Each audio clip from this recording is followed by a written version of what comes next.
Well, hello again. Welcome back to training. I'm Tim Werner, and I'm going to give you a quick introduction to Claude Cowork.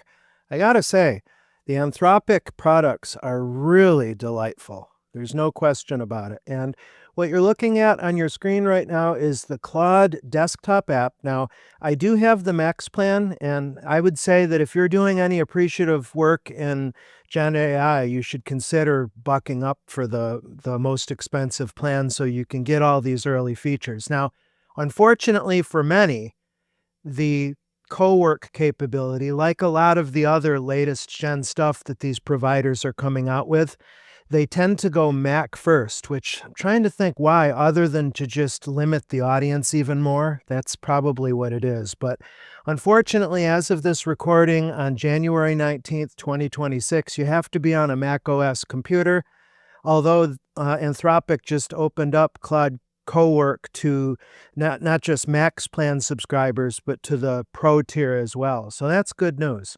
Assuming that you have a proper enough Claude subscription and you have a Mac, what you need to do to enable Cowork is simply make sure to install the Claude desktop app. And if you've got the app installed and it's been a while since you've opened it, make sure to check for updates and pull down the latest update that will give you Cowork. And you can see this is the chat experience that I take it you're already familiar with. This is for general purpose use, no matter what your industry. We have the tab for Claude Code in the app, and this is a developer-first experience where you can spin up environments that are attached to GitHub repositories and local repositories and take care of work that way. And then finally, the centerpiece for today is Claude Cowork, which at first blush, I wondered if it was just Claude Code reskinned for a non-technical audience, but that's not really it. There's more to it than that. To show you the interface, we've got a list of recent tasks over time. The center part is where the work happens. We issue a prompt, we send it into a folder. Now understand that Claude Cowork is folder-based. We're not dealing with OS stuff, so we can't say, look at all of my startup apps and give me a review. Maybe that'll be possible someday. We do have the ability to use MCP servers, connectors, and skills. So come to think about it, I know that there's a Windows MCP skill. I'm just not familiar at the moment whether there's a similar skill for macOS. Who knows? But we're going to be working within local folders here to do to-dos, really. To do work. How's that? Say that 5 times quickly. We can see over on the right, we see metadata like progress, downloadable artifacts that Claude gives us, and then context and connectors that are available. Let's knock out some work. What I'm going to do is verify the model that I want to use. In this case, I'll stay with the most expensive and most capable one, Opus. And I'm going to open up the dropdown. These are folders that I've been working in recently, but I'm going to choose a different folder. And I'm going to go to my desktop. At least I'm going to try. And I'm going to grab this ancient PSH Summit folder. What this is a download folder from one of my GitHub repos from an old 9-year-old conference session. I don't even remember exactly what I did in this conference, but I'm going to choose, let's see, allow Claude to change files. We can do cancel, always, or allow. I'm going to choose always allow here. And my task is I want to update this conference talk to 2026. Now, in the real world, I would have it update everything, but in the interest of time and scope, I'm just going to have it look at the PowerPoint. So I'm going to say, this is an old conference prezo. Please update it to reflect 2026. Operate for now only on the PPTX and start with an exec overview of what the prezo is and how we should update it to make it current. Now, this is a real-world task, especially for somebody in my line of work. And normally, updating a presentation from that many years ago is going to take a significant amount of manual research. Now, notice here that Claude comes back saying it's going to, without me even hinting, it's going to start leveraging some of its skills. Claude has a bunch of skills that are native to it, like PowerPoint. Oh, it looks like there's no PowerPoint in the folder. Well, that's kind of a bummer. Must be just a bunch of templates. Yeah, it looks like there's scripts, ARM templates, and JSON files. Okay, I'm going to say let's pivot, and I'm going to say step 1, understand the Gestalt. I knew that being a nerd and reading the dictionary all my life would pay off someday. It pays off with prompt engineering. Understand the Gestalt, or the big picture of all that code. And then number 2, create a banger of a 60-minute tech conference session on the subject, whatever it is. Caveat: needs to be current and forward leaning. For example,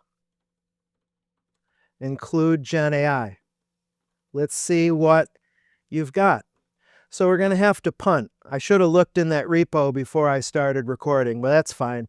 We can pivot. That's part of the beauty of a generative AI solution like Claude Cowork. Now, while it's working, I want to jump over to a previous task that I did earlier today. And actually, this is some real, genuinely great work that it did for me. Let me show you. Let me scroll all the way up to the top. I said, "Sup, babe? I need you to parse my YouTube library and give me brief but excellent LinkedIn, TikTok, and Blue Sky posts from my most recent 20 videos." And then I go on in terms of my constraints on how I want it. Basically, I want to be able to grab all the metadata from my YouTube videos, especially the description field, the URL, the title, and then I want to create social posts to advertise them. Well, I'm just basically repeating my prompt. But once again, this is a task that, I don't know how many hours over the last few decades I've spent on this kind of scut work. And I also went on in my prompt to say that the output that I want is a bulk import into Buffer. Buffer is a software as a service that allows you to schedule social posts. So that was my dream. Now, there's a little bit of work I did on the front end in order to get my YouTube API key, and I'm sure I gave it to Claude Cowork at some point. But I also focused Claude Cowork on a repo folder that already has that work finished. Basically, Claude Code helped me create a Python script. I ran it against the YouTube API, and I pulled down all of the metadata. And now I'm asking Cowork to parse through all of that metadata. And I have a lot of videos over the years in my YouTube channel. There's also in the folder that I shared with Cowork a number of transcript files from some of those YouTube videos, like SRT and TXT format. So it was able to not only pull all the metadata, but also gather my voice from those transcripts. And I wanted to make sure that it writes the social media posts in my voice, which hopefully makes sense.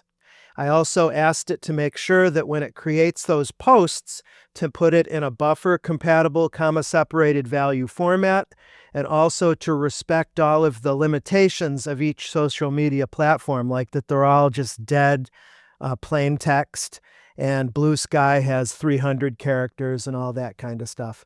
The reason why my UI is kind of dragging here is that I'm just VNCing into my Mac because I record on my Windows box, just in case anybody was wondering. So ultimately, after several minutes, and you notice that you can always view the steps that Claude Cowork is doing in the background. The first time you start Claude Cowork, by the way, it'll prompt you to let it download its runtime dependencies. I'm not sure exactly what's happening behind the scenes, if it's using a virtual machine or what. It's part of just what we give up when we use a software as a service that's closed source and proprietary. But once it installs that, it's able to do what it needs to locally, and we can see I can get to my artifacts. I just asked to put the CSVs in the appropriate subfolder in my local repo.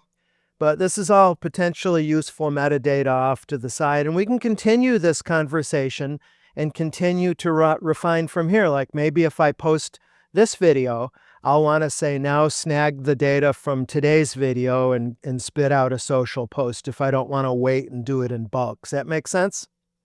Let's finish this demo by going back to my update conference presentation ask.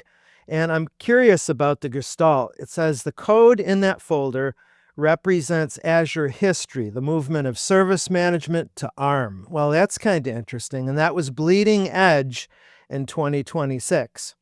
And then the AI suggests that it'll transform this from scripts to AI agents, the evolution of Azure automation that traces the journey from 2016 Azure all the way up to today with AI-powered Agentic DevOps. Now, that is hot stuff. Being a tech trainer like I am, that is a hot subject right there. Wow, cool. So it's now going to go ahead and looks like it's operating right now, building out a presentation, and it's going to use an aesthetic with certain color. I could absolutely override it. I could stop the AI and upload or maybe put a copy of the my preferred PowerPoint template and say, no, use this instead. I found that Claude Cowork does a better job on the whole than Claude Code or Claude Desktop in terms of applying things like I did a job recently with Claude Cowork working with outlines and doc files, docx files. And Claude Desktop and even Claude Code were giving me okay results, but Cowork here was really able to match everything in those docx files, fonts, styles, everything. It was great. Okay, I paused the video to let Cowork do its work. It created the slides as HTML initially following its work, and then it attempted to use Playwright to interact with the browser to make the deck. That failed in this environment, so it then went back to Python, which is a Swiss Army knife programming language, if you aren't already aware. And then we have our 60-minute From Scripts to AI Agents presentation. Let me click View Your Presentation so we can take a look at it in the preview here.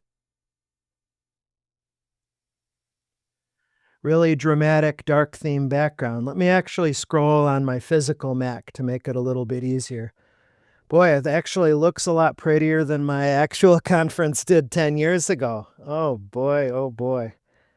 Yeah, sure enough, the AI has a good grasp on what Azure deployment was like in 2016 and now in 2026. So it's showing Azure PowerShell, the pain that was involved with that. Infrastructure as code. We moved from ARM templates into Bicep. Look at that, giving statistics and dates. Now, if you feel sketchy about the dates, we would then follow up and say, go ahead and provide citations for every date and specific thing, any specific claim that you make in here. That's what I would do anyway. Let's see, what else do we have? The AZ module being the standard. Oh, this is good. This is really good. This is good enough to where I'd be happy presenting this tonight at a user group, actually. And then ultimately, after it brings us up to date with PowerShell and infrastructure as code, we get Agentic DevOps with Azure MCP Server, GitHub Copilot for Azure, and the big picture. Oh boy, that's good. Well, I think that's a solid use case for Cowork. I don't know about you. Again, just to put it into perspective, to sum up, I got to say that Anthropic, they have been innovating, and even more so, we need to thank them for open sourcing the Model Context Protocol spec and the trusted MCP registry spec. Great stuff afoot happening. Good time to be in IT. With that, I will thank you for your participation. Please subscribe to my channel. Stick around. Get notified when I post. I've been back onto a posting tear lately, and it's been a lot of fun. So with that, I'll see you next time. Peace.